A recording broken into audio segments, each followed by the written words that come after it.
കോട്ടയം ജില്ലാ പഞ്ചായത്ത് സീറ്റ് വിഭജന ചർച്ച യുഡിഎഫിൽ വഴിമുട്ടി. ഇത്തവണ ഒരു സീറ്റ് വേണമെന്ന വാദത്തിൽ ലീഗ് ഉറച്ചു നിൽക്കുന്നതാണ് പ്രതിസന്ധിക്ക് കാരണം. എന്നാൽ സീറ്റ് ലീഗിന് നൽകേണ്ടതില്ല എന്ന നിലപാടിലാണ് കോൺഗ്രസ് ജില്ലാ നേതൃത്വം. കഴിഞ്ഞ പ്രാവശ്യം കോട്ടയം ജില്ലാ പഞ്ചായത്തിൽ ആകെ ഉണ്ടായിരുന്നത് 22 സീറ്റുകൾ. അതിൽ 14ഇടത്ത് കോൺഗ്രസും 8ഇടത്ത് കേരള കോൺഗ്രസ് ജോസഫ് വിഭാഗവും മത്സരിച്ചു. അന്നും ഒരു സീറ്റ് വേണമെന്ന ലീഗിന്റെ വാദം ഉമ്മൻചാണ്ടി ഉൾപ്പെടെയുള്ള നേതാക്കൾ അംഗീകരിച്ചില്ല. അടുത്ത തവണ ലീഗിന് ഒരു സീറ്റ് നൽകാമെന്ന് ഉമ്മൻചാണ്ടി വ്യക്തമാക്കിയിരുന്നതായും ലീഗ് നേതാക്കൾ പറയുന്നു. ഈ സാഹചര്യത്തിലാണ് ഇത്തവണ ഒരു സീറ്റ് വേണമെന്ന വാദത്തിൽ ലീഗ് ഉറച്ചു നിൽക്കുന്നത്.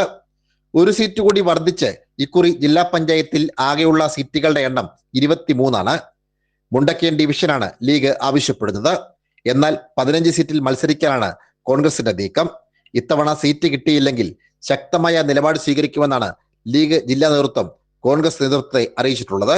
സനോജ് സുരേന്ദ്രൻ, കൈരളി ന്യൂസ്, കോട്ടയം.